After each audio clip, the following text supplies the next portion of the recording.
اور جب یہ ہارش ویدر ختم ہوگا تب آپ نکلیں. اس کے بالکل اپوزٹ دیکھیں ذرا یہاں پہ ہو رہا ہے. تو یہ اتنی مشکل پھر جنگ البتہ نہیں ہوئی. ٹھیک ہے، تو مقصد میں نے آپ کو بتا دیا. روب ڈالنا، ان کو پتا چلے کہ مسلمانوں کی پریزنس اسٹرانگ ہے، اور یہ بھی دیکھنا کہ اگر وہاں جا کے اگر وہ لوگ حملہ کرتے تو ان سے ڈیفینیٹلی لڑائی بھی کرنا، کیونکہ سب لڑنے کے لیے اور ہتھیار لے کر گئے تھے. اور ہمیں یہ یاد ہونا چاہیے کہ غزوہ تبوک کا پورا ذکر کہاں آتا ہے؟ سورۃ التوبہ میں. سورۃ توبہ جب 9-10 پارے میں ہم غزوے کے بعد پوری ہم سورۃ التوبہ کو ڈسکس کریں گے، کیونکہ سورۃ توبہ میں پوری کی اور اس سے ریلیٹڈ چیزیں ہیں، اس کے آگے پیچھے کی اس سے ریلیٹڈ. اور غزوہ حنین کا باقاعدہ نام سورۃ التوبہ میں آتا ہے، یہ میں نے آپ لوگوں کو پہلے بھی بتایا تھا. تو تبوک جو ہے نا، اس کو اللہ تعالیٰ نے فرض کر دیا تھا، یہ فرض عین قرار دی تھی. یہ جنگ، اس میں جانا سارے مسلمانوں پر لازم تھا کہ سارے جائیں گے، مطلب مرد سارے، عورتیں نہیں جائیں گی. عورتیں کوئی بھی نہیں گئی تھی اس میں. ایون ازواج مطہرات کو بھی آپ صلی اللہ علیہ وسلم کبھی کبھی لے جاتے تھے نا ان جنگوں میں جو کہ ایزی ہوتی تھی، وہ سفر ایزی ہوتے تھے، ان میں آپ لے جاتے تھے. لیکن اس پرٹیکولر جنگ میں کسی خاتون کو نہیں لے جایا گیا، یہ سفر کی سختی کی وجہ سے. اور اس کو البتہ فرض عین قرار دیا گیا مردوں پر. کوئی بیچ میں سے یہ نہیں کہہ سکتا تھا کہ ہم نہیں جا سکتے، سوائے ڈیفینیٹلی ان کو ایکسیپشن دی گئی، جن قرآن مجید میں سورۃ توبہ میں بھی ان کا ذکر ہے، جو کہ معذور تھے یا کوئی نابینا تھا، جیسے حضرت عبداللہ ابن ام مکتوم ہے، نابینا تھا، کوئی بہت زیادہ بوڑھا ہے. ان لوگوں کو البتہ ایکسیپشن دی گئی تھی. اور لیکن ان کی ڈیفینیٹلی نیت تھی کہ یہ لوگ بھی جائیں، نیت تھی اور خواہش تھی کہ یہ لوگ بھی جائیں، لیکن اپنی معذوری یا ان ریزنس کی وجہ سے یہ لوگ جا نہیں سکتے تھے. اور بڑھاپے کا مطلب ہے بہت زیادہ بڑھاپا. یہ وہ بڑھاپا کی بات ہے اور جس کو ہم بڑھاپا سمجھتے ہیں. ابھی 9th ہجری میں تو خود آپ سے وسلم 60 ایئرس کے، تو 60 سال کو بڑھاپا نہیں یہاں پہ کہا جا رہا. ٹھیک ہے، حضرت ابو بکر 60 ایئرس کے ہیں. اور ہم اینڈ میں جا کے دیکھیں گے کہ جو 3 صحابہ جو پیچھے رہ گئے تھے، بہت فیمس سٹوریز ہے جن کی، جو کہ آپ لوگوں نے ویسے بھی پڑھی ہوئی ہوں گی، جو آپ میں سے جس نے تفسیر پڑھی ہے ان کو آئیڈیا ہوگا. باقی دو تو اسی طرح تھوڑی زیادہ ایج کے تھے. تو یہ 50s میں ہونا، 60s میں ہونا، یہ بڑھاپا کاؤنٹ نہیں ہوتا، بلکہ 90s میں ہونا یا اس سے بھی اوپر ہونا. پھر اتنے بوڑھے ہو جانا کہ نابینا ہو جاتے تھے نا، کیٹریکٹ کہتے ہیں نا، جو اترتا ہے آنکھوں میں اور پھر آنکھوں کا مسئلہ ہو جاتا ہے. لیکن اب علاج اتنے نہیں آتا، کسی کسی کا آ بھی جاتا ہوگا. تو اس زمانے میں تو یہ ہوتا تھا. اور بڑھاپے کی، وہ والے بڑھاپے کی بات ہو رہی ہے، 60 بڑھاپا نہیں کاؤنٹ کیا جاتا. 60s میں بھی لوگ طاقتور ہوتے ہیں، جنگیں لڑ سکتے ہیں. یہ آج کل ہم ہے کہ ہمارے 30s شروع نہیں ہوتی، جو ہائی تھی میری سے زیادہ ہی عمر ہوگی ہے، اس سے تو کوئی کام ہی نہیں کیا جاتا. 40s شروع ہوئے ہیں، بس میں تو ڈکلائن کی طرف ہی چلی گئی ہوں. اب تو میں کچھ کر ہی نہیں سکتی، نہ پڑھ سکتی ہوں، نہ پڑھا سکتی، نہ کام. ہمارے یہ حالات ہیں. اور 60s میں یہاں پر جنگیں ہو رہی ہیں. ٹھیک ہے، تو یہ اس سے بھی ہم بہت بڑا لیسن ہے ہمارے لیے سیکھنے کو. اچھا، اس غزوہ میں جنگ نہیں ہوئی لیکن لیسنز بہت زیادہ ہیں، بہت زیادہ اسباق ہے سیکھنے کے لیے اس میں، کیونکہ اس میں چھوٹے چھوٹے واقعات ہوں گے، چھوٹے چھوٹے واقعات کی کلیکشن ہوگی اس میں، جو کہ ہم دیکھتے جائیں گے ساتھ ساتھ، اور اس سے ہم سیکھتے جائیں گے. اور ساتھ ساتھ انشاءاللہ ہم کوشش کریں گے سارے جو لیسنز ہیں وہ ہم سیکھ لیں، کور کر لیں گے. تو فرض عین تھا اس میں شرکت کرنا، جس کی وجہ سے لشکر بنا 20 سے 30 ہزار لوگوں کا. غزوہ حنین میں کتنے تھے؟ تقریباً 10 سے 12 ہزار. اس سے بھی اب ڈبل ہو گئے، کیونکہ مسلمانوں کی تعداد بڑھتی جا رہی تھی نا. تو مکہ کے بھی مسلمان اب شامل ہو رہے ہیں سارا کچھ. تو پھر 20 سے 30 ہزار کتابوں میں لکھا ہے اتنی تعداد تھی. اور پھر انفاق فی سبیل اللہ کی باقاعدہ اس غزوے میں تاکید کی گئی ہے کہ سب اللہ کے رستے میں دیں گے. غزوہ تبوک فرض عین ہے، اس کے لیے سب خرچ کریں گے، سب پیسہ دیں گے، یا جو بھی وہ دے سکتے ہیں وہ دیں گے، تاکہ اس پہ پھر جایا جا سکے. ڈیفینیٹلی کوئی بھی ایکسپیڈیشن ہو یا کوئی بھی مہم چلانے لگے، چاہے وہ غزوہ چاہے کچھ بھی ہے، اس کے لیے پیسے تو چاہیے ہوتے ہیں، اس کے لیے ریسورسز چاہیے ہی ہوتی ہیں. تو وہ ریسورسز کہاں سے مینج ہوں گی؟ وہ لشکر کے جانے آنے کی تیاری اور سواریاں اور کھانا اور پینا اور پہننا، یہ سب کیسے مینج ہوگا؟ تو اس سب کے لیے پیسہ اور پھر کوئی نہ کوئی انویسٹمنٹ چاہیے ہی ہوتی ہے. تو اس کے لیے انفاق فی سبیل اللہ کی یہاں پر بہت زیادہ ترغیب دی. وسلم نے سب کو بار بار موٹیویٹ کیا روز کے، جو جو اس میں خرچ کرے گا تبوک میں دے گا، وہ اس کے لیے جنتیں، بار بار جنت کی موٹیویشن دی گئی اور اس پر خرچ کی۔ بہت ساری جنگیں ہوئی ہیں، یہ آخری جنگ ہم پڑھ رہے ہیں، تو اس سے پچھلی کو بھی اللہ تعالیٰ نے فرض عین قرار نہیں دیا تھا کہ جی سب پہ فرض ہے، سب جائیں گے ہی جائیں گے، ٹھیک ہے؟ جیسے احد ہو گئی، بدر ہو گئی، خندق ہو گئی، یہ جتنی بھی تھی فرض عین نہیں تھی۔ اور دوسرا، ان میں انفاق کی تو ویسے اب جنرلی ترغیب دیتے تھے، کسی جنگ کے ساتھ ریلیٹ کر کے اتنی زیادہ ترغیب ہمیں کہیں نہیں ملتی کہ یہاں پر پراپر پلاننگ کے تھرو ترغیب دی گئی ہے کہ کریں ہی کریں انفاق فی سبیل اللہ، اللہ کے راستے میں آپ اب نکالیں اپنا مال۔ تو اس میں ہمیں بہت سارے واقعات ملتے ہیں، خصوصاً وہ پڑھتے آ رہے ہیں ترمذی سے ہمیں وہ واقعہ ملتا ہے، سنن ترمذی سے، حضرت ابو بکر اور عمر رضی اللہ تعالیٰ عنہم والا، آپ کو شاید یاد ہو کہ آپ صلی اللہ علیہ وسلم نے جب تبوک کے لیے انفاق فی سبیل اللہ کا حکم دیا ہے تو حضرت ابو بکر صدیق رضی اللہ تعالیٰ عنہ اپنے گھر کا سارا سامان لے کر آ گئے، اور حضرت عمر بھی اسی وقت لے کر آئے، اور حضرت عمر کتنا لائے تھے؟ اپنے گھر کا آدھا سامان لے کر آئے۔ آپ صلی اللہ علیہ وسلم نے عمر سے پوچھا کہ کیا چھوڑا ہے؟ تو حضرت عمر نے کہا کہ میں نے آدھا سامان چھوڑا ہے اور آدھا لے کر آیا ہوں۔ تو آپ صلی اللہ علیہ وسلم نے بکر سے پوچھا کہ والوں کو چھوڑا ہے؟ تو حضرت ابو بکر رضی اللہ تعالیٰ عنہ نے فرمایا کہ میں نے صرف اللہ اور اس کے رسول کو چھوڑا ہے، یعنی میں سارا مال لے آیا ہوں۔ آپ صلی اللہ علیہ وسلم نے ان سے اس کو قبول فرمایا۔ لیکن ہمیں پتہ ہے کہ ہمیں اور بہت سارے واقعات ملتے ہیں، حضرت سعد بن وقاص کا ملتا ہے اور بھی کچھ صحابہ کا ملتا ہے جس میں آپ صلی اللہ علیہ وسلم نے ان سے سارا مال نہیں لیا۔ وہ جب کہتے تھے مجھ سے سارا مال لے لے، کعب بن مالک کا بھی ابھی اینڈ میں جب سٹوری پڑھیں گے اس میں وہ بھی کہتے ہیں کہ بس سارا اللہ کے رسول۔ سعد بن وقاص جب بہت بیمار ہو گئے تھے، انہوں نے آپ صلی اللہ علیہ وسلم سے کہا کہ میں سارا کچھ ڈونیٹ کرنا چاہتا ہوں، تو آپ نے کہا کہ نہیں، سب کو آپ نے اجازت نہیں دی، کیونکہ ہر ایک کا ایمان فرق ہوتا ہے، حالانکہ خاص طور سے مبشرہ میں سے۔ لیکن بات جہاں پہ یہ ہے کہ ایمان اور توکل میں فرق ہوتا ہے، دوسرا خاندان کا حق ہے، ٹھیک ہے؟ خاندان والوں کا، گھر والوں کا بھی حق ہے، وہ اسی لیے آپ صلی اللہ علیہ وسلم نے دونوں سے پہلے پوچھا کہ گھر والوں کے لیے کیا چھوڑا ہے، ٹھیک ہے؟ تو حضرت ابو بکر صدیق تو ہمیں پتا ہے ہماری امت میں سے رسول کے بعد جو سب سے پہلے انسان داخل ہوں گے جنت میں وہ حضرت ابو بکر ہے، تو ان کا تو لیول ہی اور ہے نا، اس لیے انہیں آپ صلی اللہ علیہ وسلم نے اجازت دے دی کہ ٹھیک ہے تم سارا لے آؤ، تمہارے ایمان کا لیول ہی اور ہے، تمہارا ٹھیک ہے۔ لیکن باقی سب کے لیے کیا ہے کہ پہلے فیملی کا حق دیکھیں، فیملی کے لیے وراثت چھوڑنی ہے، فیملی کے لیے یہ نہیں کہ فیملی کو اس سال میں چھوڑ کے جائیں کہ وہ مفلس ہو جائے، اپنا گھر بھی آپ آرفنیج بنا گئے، یتیم خانہ بنا گئے، اور فیملی کے لیے گھر ہی نہیں ہے، یہ کرنا البتہ جائز نہیں ہے، ٹھیک ہے؟ یہ بہت بڑا لیسن ہے جو ہمیں اس واقعے سے، اور اس واقعے سے ڈیفینیٹلی ہمیں انفاق فی سبیل اللہ کی بھی ترغیب ہو رہی ہے کہ اللہ کے راستے میں خرچ کیا جائے، زیادہ سے زیادہ خرچ کیا جائے۔ اور ان لوگوں کے مقابلے میں ہم تو پینیز خرچ کرتے ہیں، یقین کریں بہت ہی کم خرچ کرتے ہیں۔ گھر کا آدھا مال، ہم ہمارے گھر کو آدھا خالی کریں نا تو پورا ایک ٹرک کا لوڈ بنتا ہے، اور وہ ٹرک لوڈ ہم نے کبھی بھی نہیں صدقوں میں دیے، ہم تھوڑا تھوڑا کر کے دیتے رہتے۔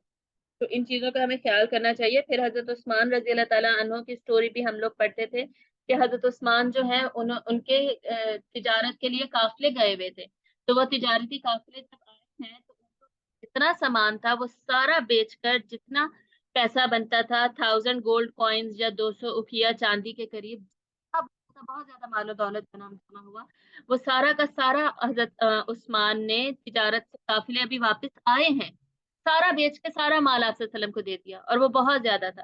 اور پھر حضرت عثمان کے پاس اس وقت جتنے گھوڑے تھے، گھوڑے نہیں اونٹ تھے، 200 کے قریب اونٹ تھے، وہ جو قافلے میں ہی گئے تھے تجارت کا سامان لے کر گئے تھے، وہ بھی سارے کے سارے اونٹ آپ صلی اللہ علیہ وسلم کو دے دیے۔ کیوں؟ کیونکہ وہ ظاہر قربان کر کے کھانے میں بھی استعمال ہوں گے اور سواری میں بھی استعمال ہوں گے، اور سواری تو چاہیے ہوتی ہے، وہ سارے دے دیے۔ اور آپ صلی اللہ علیہ وسلم نے، یہ وہ موقع تھا جب ممبر پہ کھڑے ہو کر آپ صلی اللہ علیہ وسلم نے کہا ہے کہ اب اس کے بعد عثمان جو بھی کرے اللہ نے اسے معاف کر دیا، ٹھیک ہے؟ اب اس کا مطلب یہ نہیں ہے کہ انہیں ہم میں سے کسی کو یہ کہا جائے نا، میں بولوں مجھے تو گرین چٹ مل گئی ہے، اب میں چاہے میوزک سنوں، چاہے نمازیں نہ پڑھوں، چاہے جو مرضی، گرین سگنل مل گیا، اب میں جو مرضی کرتی پھروں، یہ مطلب نہیں ہے کہ اب ہم اپنا کام ہی چھوڑ دیں۔ حضرت عثمان پھر بھی نیکیوں میں آگے ہی بڑھتے گئے، اس کا مطلب کیا ہے کہ ایک گارنٹی دے دی گئی جنت کی کہ ہو سکتا ہے پھر بعد میں لیکن ان سے کوئی غلطی بھی ہو سکتی ہے، تو اللہ نے ان کو ان کی غلطیاں بھی معاف کر دی، سب معاف کر دیا، اور ان کے لیے جنت ہے، یہ آپ صلی اللہ علیہ وسلم نے یہاں پر ان سے وعدہ کیا تھا۔ اور اس کے بعد ہمیں ابو موسیٰ الاشعری کا واقعہ ملتا ہے، ابو موسیٰ الاشعری جو کہ بہت خوبصورت قرآن پڑھا کرتے تھے رضی اللہ تعالیٰ عنہ، تو یہ بیسکلی آپ صلی اللہ علیہ وسلم کے پاس آئے اور فرمایا کہ میں جانا چاہتا ہوں لیکن میرے پاس سواری نہیں ہے، تو آپ میرے لیے سواری کا انتظام کر دیں۔